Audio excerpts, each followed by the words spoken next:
benar, tidak boleh lari di dalam kelas. Terus berbicara yang sopan. Terus apa lagi? Terus kalau keluar mau pipis bilang bu guru. Terus apa lagi nih ya? Sabar kita harus menunggu giliran. Boleh berebutan? Tidak boleh. Kalau cuci tangan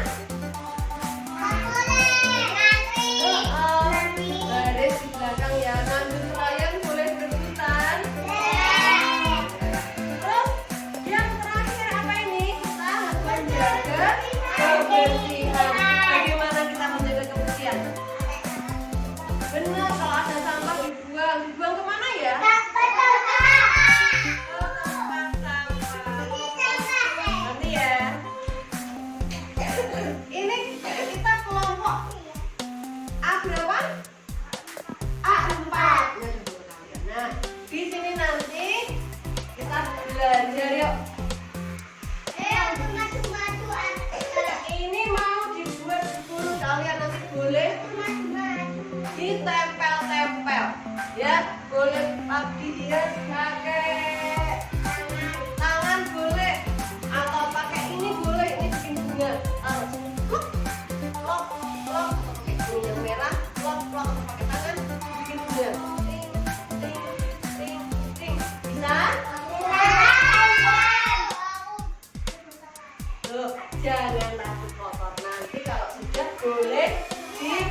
dilap dulu, tangannya dilap dulu.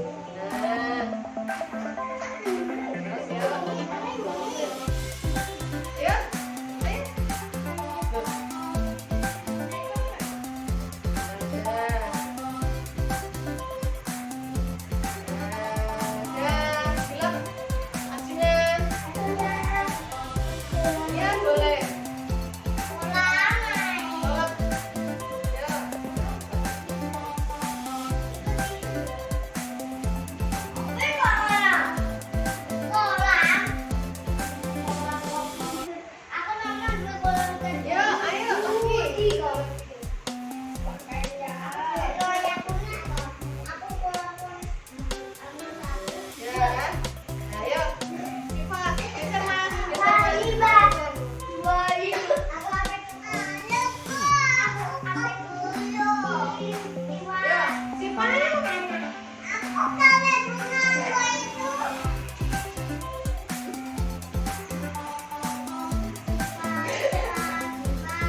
belajar.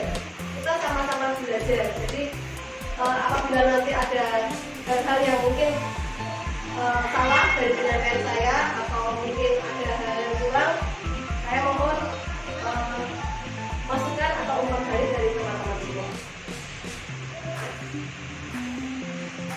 Ini saya akan membabarkan materi tentang budaya positif.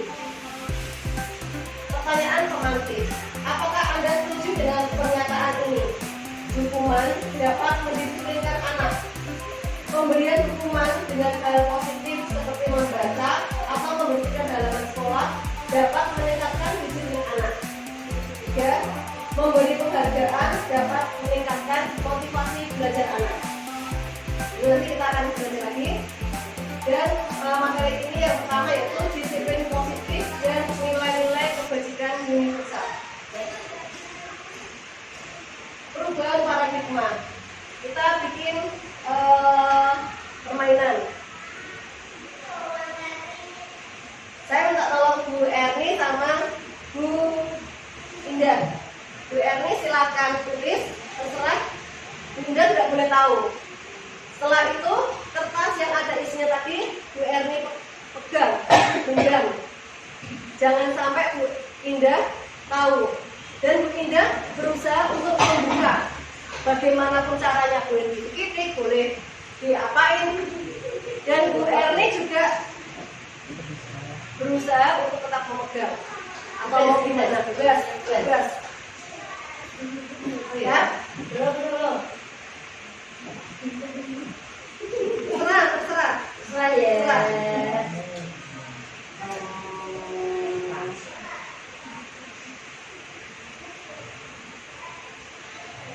Ya.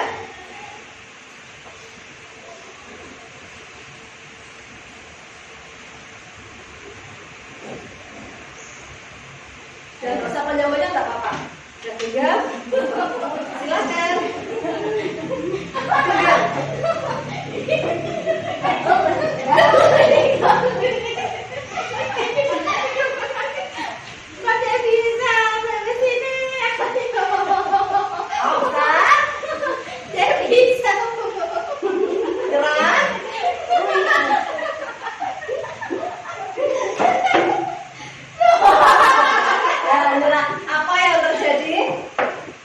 Bagaimana Bu Erni? Bu Erni tetap memegang? Masih terbangnya kuat. Apa alasan Bu Erni tetap memegang? Menurut Bu Erni, apa yang dianggap itu rahasia? Iya betul. Terus kenapa Bu Indah pengen membuka? Alasannya kenapa? Pengen tahu. Penasaran ya? Iya. Pengen tahu. Nah, kayaknya ditulis Bu Erni. Terlepas dari Bu Indah mengetahui apa yang ditulis ataupun Bu Erni pengen membuka, kita hanya di sini ditekankan dengan teori kontrol. Siapa yang mengendalikan mau membuka atau menutup?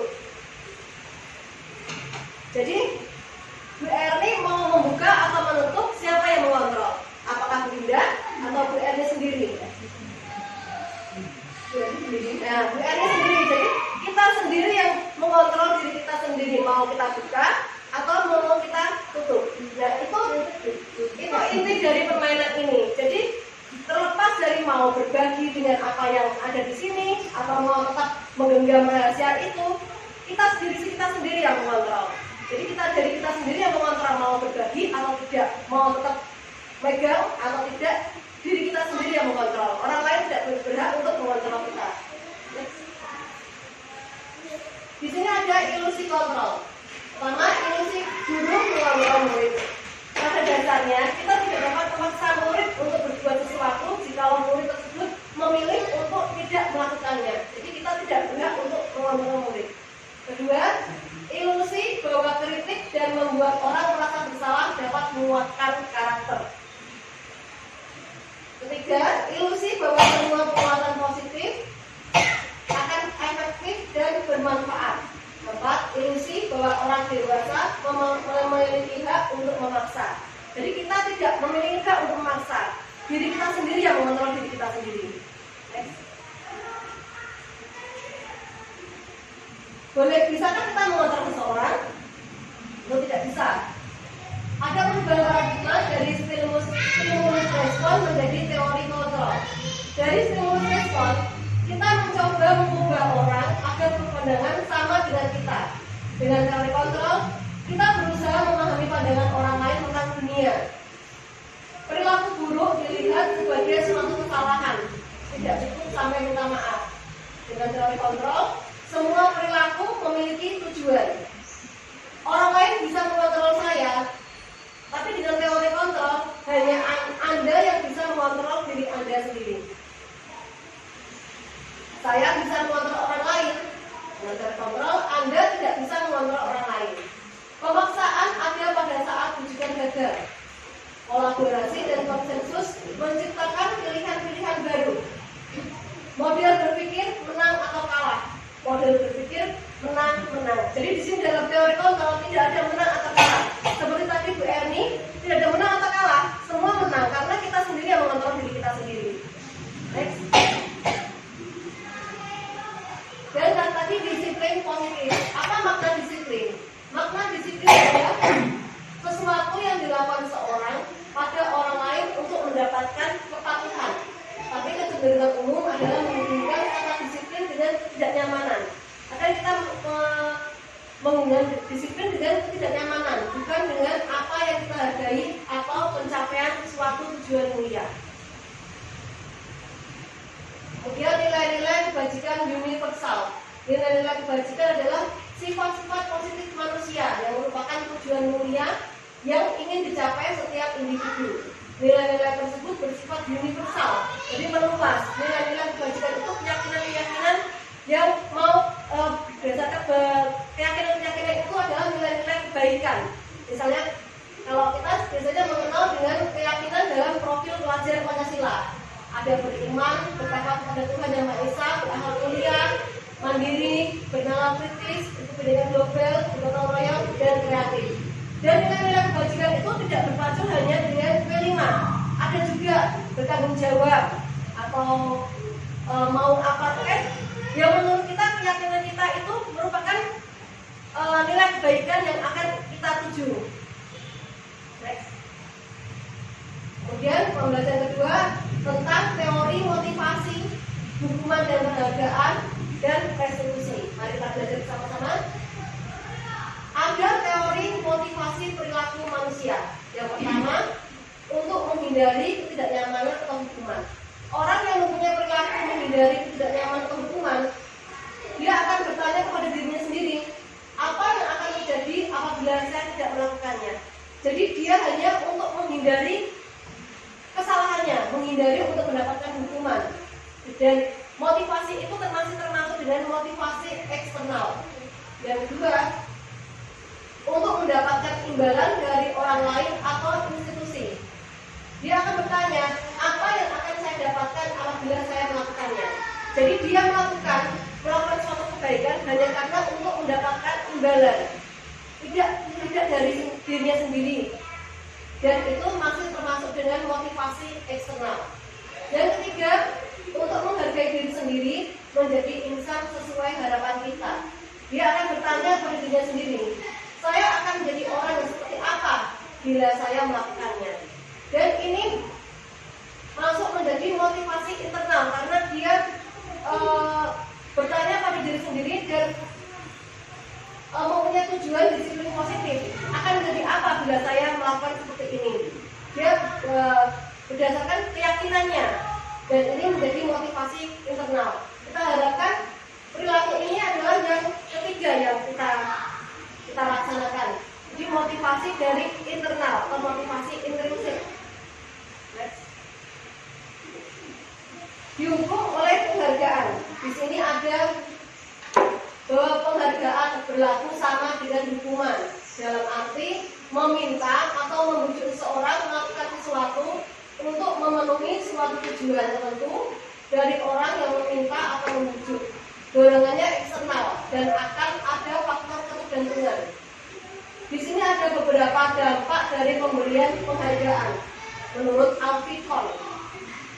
Dampak yang pertama yaitu pengaruh jangka pendek dan jangka panjang. Dihukum oleh penghargaan apabila kita kadang sering ya kita memberi penghargaan kepada anak.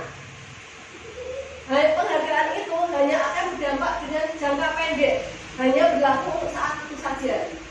Kemudian penghargaan menghukum. Penghargaan menghukum ini contohnya seperti sistem ranking. Apabila ada anak yang mendapatkan ranking 1, ranking 2, dan anak yang mendapatkan ranking 2 itu dia akan merasa kecewa, dia akan merasa dirinya dihukum karena dia mendapatkan ranking 2. Kemudian ketiga, penghargaan mengurangi ketepatan. Ini ada beberapa riset. Dalam sebuah percobaan, sekelompok anak laki-laki berusia sekitar 9 tahun diminta untuk melihat gambar-gambar wajah yang ditampilkan di layar, dan mereka harus memberitahukan jika wajah-wajah tersebut sama atau berbeda. Gambar-gambar tersebut hampir sama. Beberapa dari mereka diberi penghargaan dalam bentuk uang pada saat mereka memberikan jawaban benar, sementara sebagian yang lain tidak. Hasilnya, anak-anak yang dibayar membuat lebih banyak kesalahan karena dia hanya berorientasi kepada uang tadi, jadi tidak melakukan sesuai dengan yang benar malahan. Kemudian penghargaan tidak efektif. Penghargaan tidak efektif ini hal itu hanya dilakukan karena pada saat itu saja, karena ingin mendapatkan penghargaan saja, jadi tidak efektif, tidak dilakukan secara terus-menerus. Kemudian yang kelima, penghargaan merusak hubungan.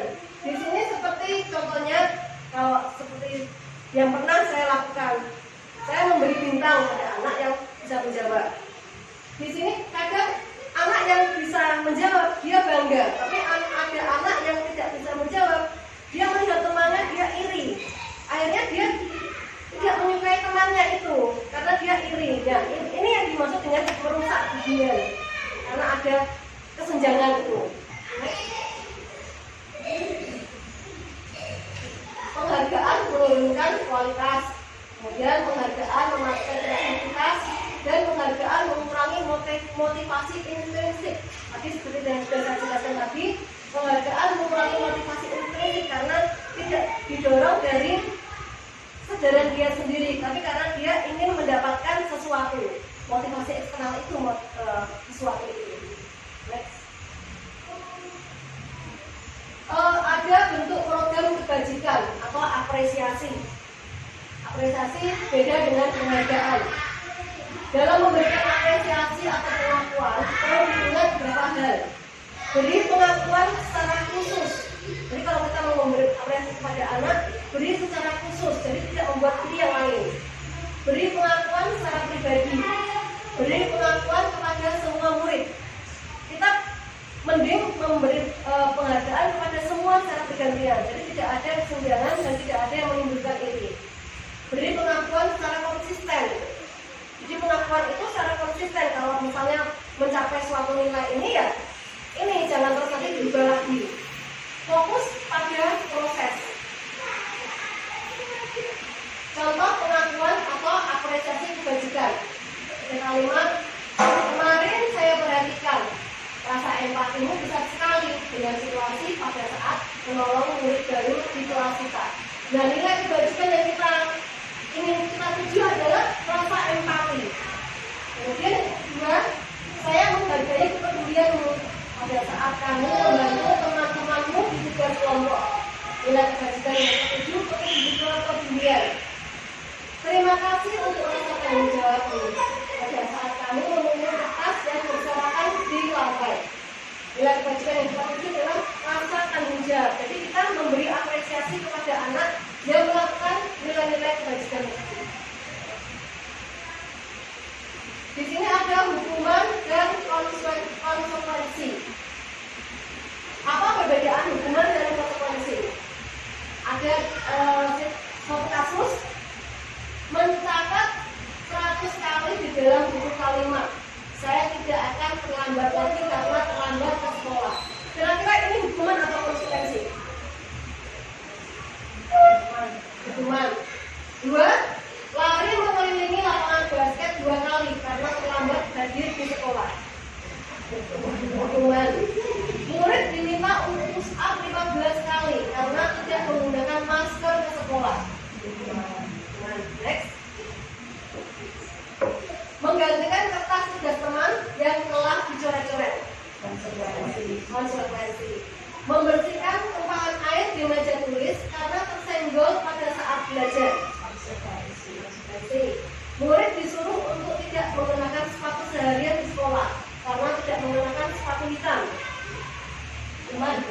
Hukuman. Lari mengelilingi lapangan basket 2 kali karena terlambat 10 menit untuk pelajaran PJOK. Hukuman. Terakhir.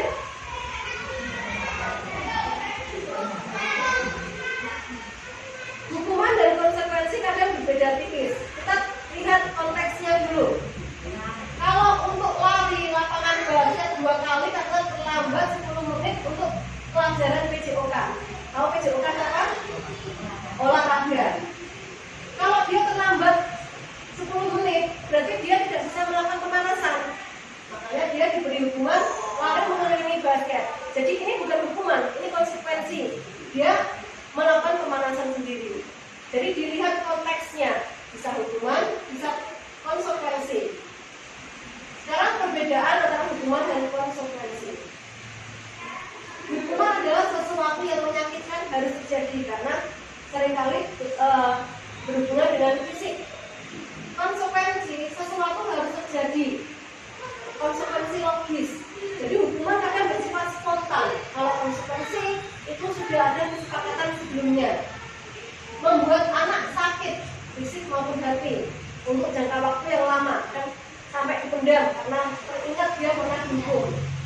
Konsekuensi membuat anak merasa tidak nyaman dalam jangka waktu pendek. Dengan hukuman, anak membenci kedisiplinan. Jadi dalam hukuman malah menjadikan anak tidak disiplin, tapi dia mempunyai jiwa pemberontak. Dengan konsekuensi, anak menghargai disiplin. Hukuman bersifat paksaan. Kalau konsekuensi, stimulus atau tanggapan. Hukuman mendorong anak menyakiti diri sendiri. Konsekuensi mendorong anak agar mudah menyesuaikan diri. Hukuman konsep diri yang buruk. Konsekuensi konsep diri yang baik.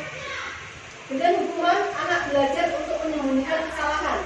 Jadi anak dengan hukuman dia malah berusaha untuk berbohong, menyembunyikan kesalahannya karena dia tidak ingin mendapatkan hukuman. Kalau dengan konsekuensi anak belajar untuk mematuhi peraturan karena sudah ada peraturannya, sudah ada konsekuensinya. Kalau melanggar ini, ya konsekuensinya harus ini karena ada peraturannya. Dengan hukuman anak akan menjadi marah, merasa bersalah, dipermalukan, merasa tidak dihargai. Dengan konsekuensi kehilangan hak, dibuat tidak nyaman, diasingkan, tapi untuk sementara waktu karena untuk memenuhi konsekuensi tersebut. Next. Kemudian dengan restitusi. Apa itu restitusi? Restitusi adalah proses menciptakan kondisi bagi murid untuk memperbaiki kesalahan mereka, sehingga mereka bisa kembali pada kelompok mereka dengan karakter yang lebih kuat. Next. Di sini ada beberapa identitas, yaitu identitas gagal dan identitas sukses. Hukuman sudah pasti hanya akan menimbulkan hal yang negatif, makanya disebut dengan identitas yang negatif, identitas gagal. Sedangkan konsekuensi ini masih netral karena bersifat dengan konsekuen, tidak dengan fisik atau apa, jadi masih bisa ditoleransi dan bersifat netral. Sedangkan restitusi ini adalah positif karena memberikan anak untuk mempunyai beberapa macam pilihan untuk menyelesaikan permasalahan yang tersebut. Ini ada beberapa rincian. Kalau restitusi itu kan pilihan, jadi kita memberikan pilihan kepada anak untuk memecahkan masalah tersebut berdasarkan dari nilai-nilai kebajikan atau keyakinan yang telah disepakati sebelumnya. Korban mendapatkan ganti, murid mendapatkan penguatan, masalah terpecahkan, murid belajar bertanggung jawab untuk perilakunya. Fokus pada pemecahan masalah dalam jangka waktu panjang.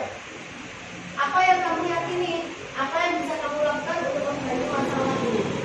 Dan murid akan belajar untuk menghormati dirinya dan orang lain. Ada 9 ciri-ciri restitusi. 1. Bukan untuk menembus kesalahan, namun untuk belajar dari kesalahan. 2. Memperbaiki hubungan. 3. Tawaran, bukan paksaan. 4. Restitusi menuntut untuk melihat ke dalam diri. 5. Restitusi mencari kebutuhan dasar yang mendasari tindakan. 6. Restitusi diri adalah cara yang paling baik. 7. Restitusi fokus pada karakter, bukan tindakan. Restitusi fokus pada solusi. Restitusi mengembalikan murid yang berbuat salah pada kelompoknya. Kemudian pembelajaran berikutnya tentang keyakinan kelas. Keyakinan kelas, hukuman, dan penghargaan. Mengapa tidak peraturan saja? Mengapa harus keyakinan kelas? Di sini kita akan mencoba untuk menelaah hal ini. Mengapa kita memiliki peraturan 3M? Menggunakan masker, mencuci tangan, dan menjaga jarak 1,5 meter. Kenapa kita memiliki peraturan ini? Apa yang mau kita tuju? Nah, benar sekali Bu Ermi. Ini adalah untuk kesehatan. Keyakinan ini, tujuan ini yang kesehatan. Kesehatan ini yang menjadi keyakinan kelas kita. Dan kesehatan ini kan cuma satu kalimat. Kesehatan. Keyakinan kita. Kesehatan juga tidak hanya dengan peraturan 3M saja. Kesehatan juga ada beberapa macam. Jadi, kalau peraturan itu penulis secara terperinci, lebih banyak. Dan anak malah lebih susah untuk menghafal.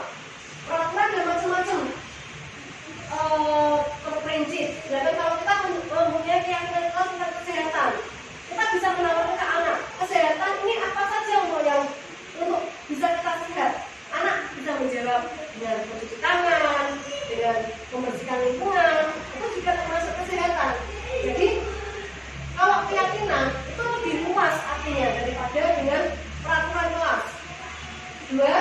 Mengapa kita memiliki peraturan harus datang tepat waktu pada saat mengikuti pelatihan? Biar nggak ketinggalan materi itu salah alasan. Tapi nilai kebajikannya apa? Disiplin, bertanggung jawab. Nah, bertanggung jawab dengan apa yang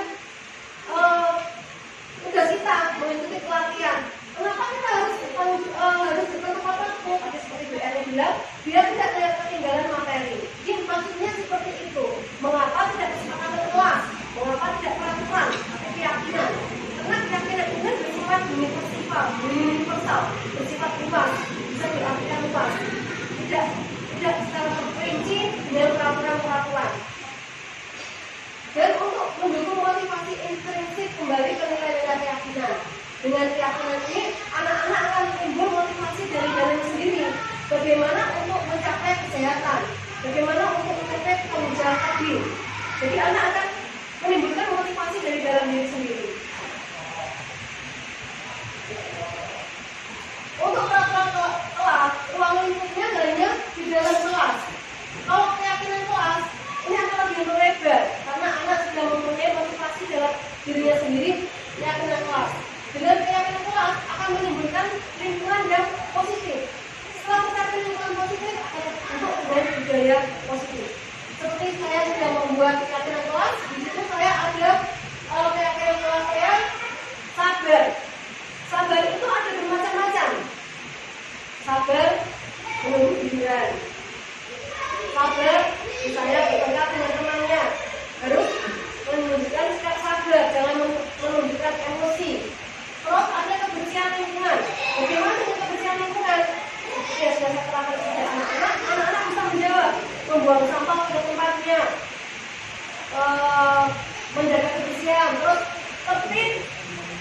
tertib dan sopan. Anak-anak juga saya tanya, bagaimana dengan tertib? Tertib tidak boleh lari-lari dalam kelas. Jadi anak bisa menjabarkan sendiri apa arti-arti itu. Bisa juga ditambah dengan mandiri dan bertanggung jawab. Mandiri, misalnya memakai sepatu sendiri. Bertanggung jawab, membereskan mainan sendiri. Jadi anak bisa menimbulkan apa yang mau disepakati sendiri. Kesepakatan itu adalah bagian dari keyakinan kelas. Kalau keyakinan kelas itu bersifat universal. Next. Nah, seperti ini. Ada peraturan, lalu kembalikan buku ke tempatnya. Keyakinan yang tujuh adalah tanggung jawab. Dilarang mengganggu orang lain, menghormati orang lain dan diri sendiri. Hadir di sekolah 15 menit sebelum pembelajaran dimulai. Ini menghormati orang lain. Di sini ada sama, menghormati orang lain. Jadi kalau peraturan itu terdiri dari berbagai macam. Dan kita lebih baik menggunakan keyakinan. Kita mengambil tidak usah benar-benar keyakinan. Berapa keyakinan yang memang benar-benar bisa dilakukan oleh anak, bisa dilakukan oleh anak. Dalam menjaga kesehatan, kerja sama diri, membantu orang lain, sadar, gunakan masker, kesehatan, keselamatan, jangan dicari sebuah keselamatan, keselamatan atau keamanan. Dia membaca keempat kebutuhan dasar manusia dan dunia berkualitas. Ada 5 kebutuhan dasar manusia. Yang pertama bertahan hidup atau survival. Bertahan hidup adalah dia kebutuhan untuk bertahan hidup seperti mendapatkan sandal, papan, pangan. Kemudian kebutuhan untuk cinta kasih, rasa memiliki dan dimiliki. Orang yang mempunyai kebutuhan dasar ini dia ingin untuk diperhatikan, disayang. Kemudian kebutuhan tentang penguasaan. Orang yang kurang dalam kebutuhan penguasaan ini dia ingin merasa diakui, menunjukkan dia lebih berkuasa, lebih menunjukkan kuasanya. Kemudian kesenangan. Kesenangan ini adalah perilaku kebutuhan dasar hanya ingin bersenang-senang, hanya ingin bermain-main saja, tidak serius, iseng. Kemudian kebebasan. Kebebasan itu karena dia merasa bosan, dia ingin bebas melakukan suka-suka dia. Ada kasus Pak Zulfikar adalah kepala sekolah yang baru ditugaskan di SMP dengan generasi muda. Sejak kedatangannya di sekolah itu, Pak Zulfikar mencoba untuk menyesuaikan diri dengan lingkungan di sekolah tersebut. Sebagian besar guru-guru dapat menerima kehadiran Pak Zulfikar. Namun ada beberapa guru yang selalu bereaksi negatif pada kebijakan-kebijakannya. Dan dengan frontal mengumumkannya di rapat guru mingguan. Salah satunya Pak Malik. Dalam rapat guru mingguan, Pak Malik seringkali mempertanyakan kebijakan-kebijakan yang diambil oleh Pak Zulfikar tanpa argumen yang kuat. Rekan-rekannya sama guru beda dengan perilaku Pak Malik ini. Karena sebelumnya dia dikenal sebagai seorang guru yang selalu mengikuti kebijakan kepala sekolah. Bahkan selama ini cenderung diam bila tidak guru. Pak Hanafi, sahabat Pak Malik, mencoba mendekatinya dan menanyakan apa yang menyebabkan dia bertindak seperti. Dari cerita ini, Pak Hanafi mendekati Pak Malik dan kita sama-sama mengidentifikasi ya.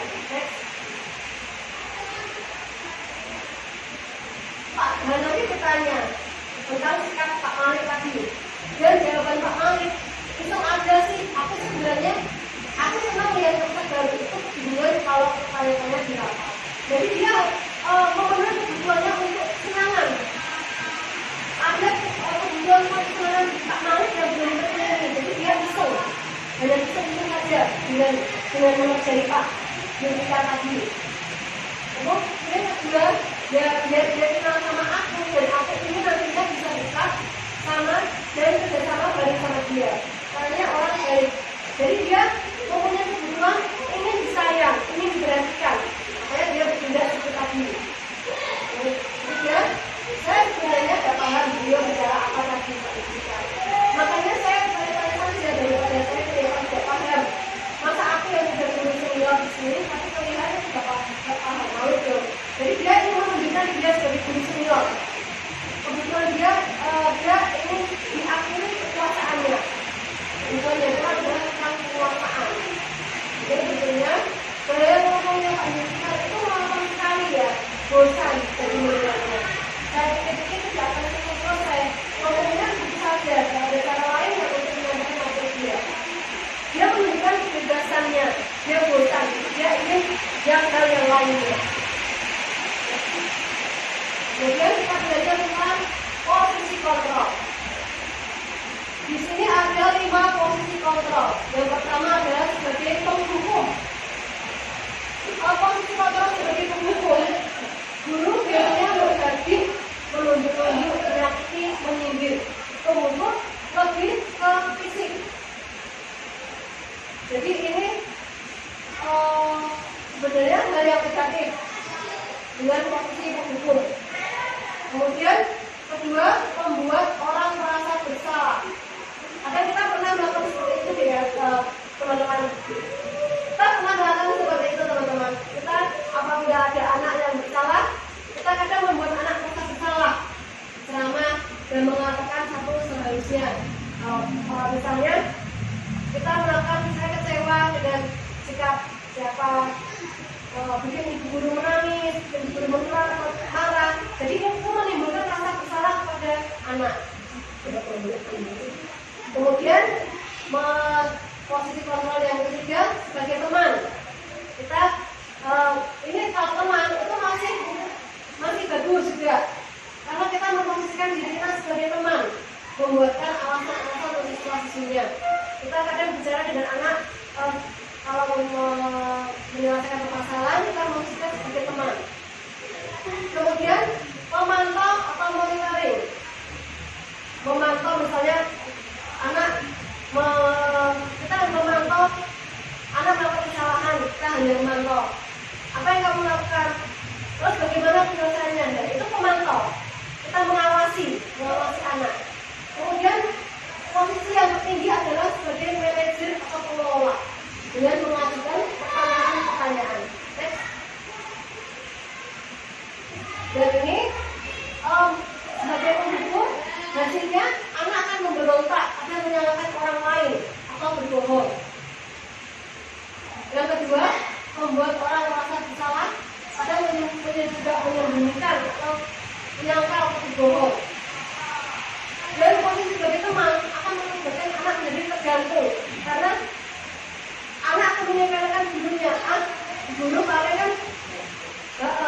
paling nggak marah sama saya, guru memposisikan sebagai teman. Jadi anak akan tetap gantungan kepada gurunya itu, karena guru akan membantu untuk menyelesaikan masalah tersebut.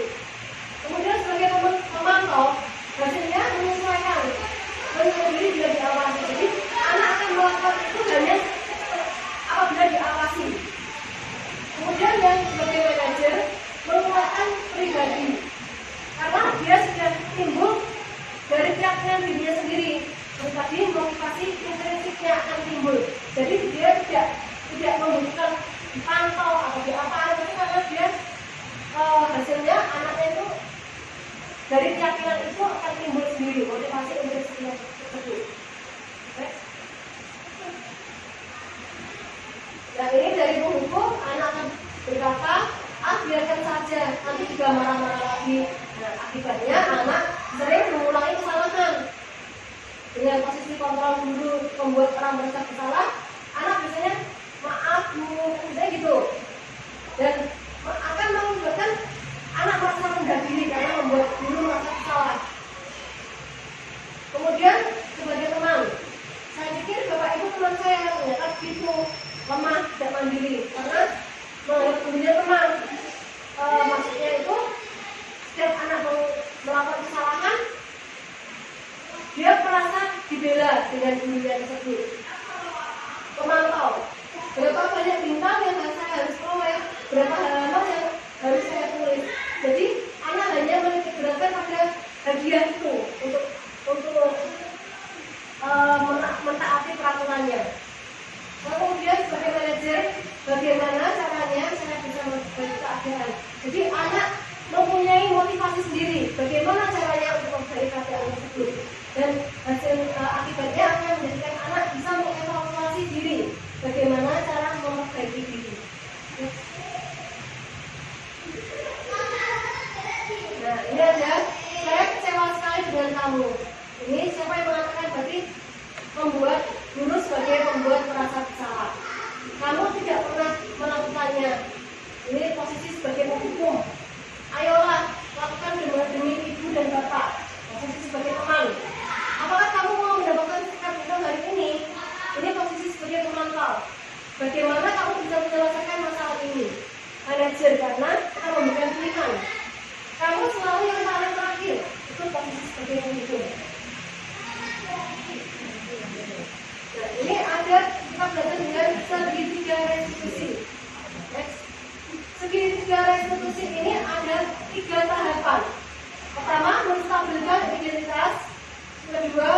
memvalidasi tindakan yang salah. Dan ketiga, menanyakan keyakinan. Next. Stabilitas identitas dengan tujuan untuk membuat anak yang merasa gagal karena berbuat salah menjadi positif terhadap dirinya. Sebelumnya, tiga restitusi ini bisa dilakukan apabila kita memposisikan diri kita sebagai manajer. Guru dapat berkata, berbuat salah itu hal yang manusiawi. Tidak ada manusia yang sempurna. Bapak Ibu juga buat salah. Kita pasti bisa menyelesaikan permasalahan ini.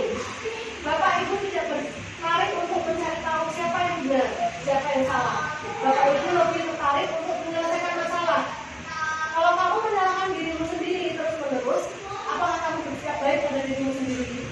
Nah, ini menurut saya identitas ini adalah contoh-contoh perkataan yang disampaikan pada anak. Langkah kedua, memvalidasi tindakan yang salah dengan tujuan membantu siswa mengenali kebutuhan dasarnya. Kebutuhan dasar tadi 5 tadi ya, ada bertahan hidup, kesenangan, kebebasan, penguasaan, dan kasih sayang. Jadi kebutuhan dasar apa yang belum terpenuhi dari anak tersebut? Guru dapat berkata, kamu bisa saja kan melakukan yang lebih baru, tapi kamu tidak melakukannya kan? Kamu pasti punya alasan mengapa melakukannya. Apa yang penting bagi kamu? Kamu boleh tetap berusaha menjaga sikap itu, tapi tambahkan sikap yang lain yang baru. Maukah kamu belajar cara lain untuk mendapat yang kamu butuhkan tanpa harus memukul? Apakah kamu bisa melakukan dengan lebih baik besok lagi? Next, selanjutnya menanyakan keyakinan dengan tujuan anak melihat kesalahannya dihubungkan dengan norma sosial dan nilai-nilai yang mendasari manusia berinteraksi dengan orang lain. Guru dapat berkata, apa nilai yang kita percaya di kelas kita dari keyakinan kelas yang tadi sudah disusun. Nilai-nilai yang dimaksud menunjukkan apa yang kita sepakati. Kelas yang ideal itu seperti apa sih? Kamu ingin jadi anak seperti apa? Apa yang kamu rasakan ketika kamu melakukan itu? Kamu menjadi orang yang seperti apa? Jadi kita memberikan pilihan kepada anak dan kita menumbuhkan motivasi dalam diri anak sendiri untuk memperbaiki kesalahan mereka sendiri dan berpacu dan mengacu dari keyakinan kelas tersebut. Next. Ada yang pasti tidak berdetik. Ini adalah contoh-contoh kalimat-kalimat tambahan. Apakah kamu ingin berbuat lebih baik? Apakah saat ini kamu sudah menjadi orang yang sudah kamu inginkan? Apakah kamu bisa mengubah kegiatan atau perilaku saat ini menjadi sikap yang lebih membantu? Apakah wajar membuat kesalahan? Bisakah kita memperbaikinya? Apa yang kamu lakukan saat ini sesuai? Kapan kamu siap untuk mulai? Next. Kesepakatannya apa? Sepertinya kamu punya masalah. Saya bisa bantu apa? Saat ini kamu seharusnya berbuat apa? Apa yang bisa saya bantu agar kamu bisa melakukannya? Apakah saya bisa bantu kamu agar dapat segera mulai? Apakah tugas kamu saat ini? Bagaimana kamu ingin melakukan pada kegiatan ini? Bisakah kamu melakukannya? Apa yang kamu inginkan melakukannya apa? Nah, ini adalah memberikan pilihan-pilihan kepada anak. Bagaimana dia belajar untuk menyelesaikan permasalahannya sendiri. Jadi kita bisa menimbulkan motivasi dalam diri anak sendiri untuk menyelesaikan permasalahannya tersebut. Terima kasih. Demikian tadi berbagi atau sharing saya tentang budaya positif dan materi yang pernah saya dapatkan. Semoga apa yang saya sampaikan ini bermanfaat bagi saya sendiri khususnya dan bagi teman-teman dan bagi sekolah kita ini. Semoga apa yang kita lakukan ini bisa kita bersama-sama saling bekerja sama untuk membawa perubahan yang lebih positif, menjadi budaya positif, untuk membawa perubahan untuk sekolah kita menjadi lebih positif lagi. Akhir kata saya pribadi mengucapkan terima kasih dan minta maaf apabila dalam hal penyampaian saya tadi ada kesalahan atau tutur kata saya yang kurang sopan. Terima kasih. Assalamualaikum warahmatullahi wabarakatuh. Warahmatullahi wabarakatuh.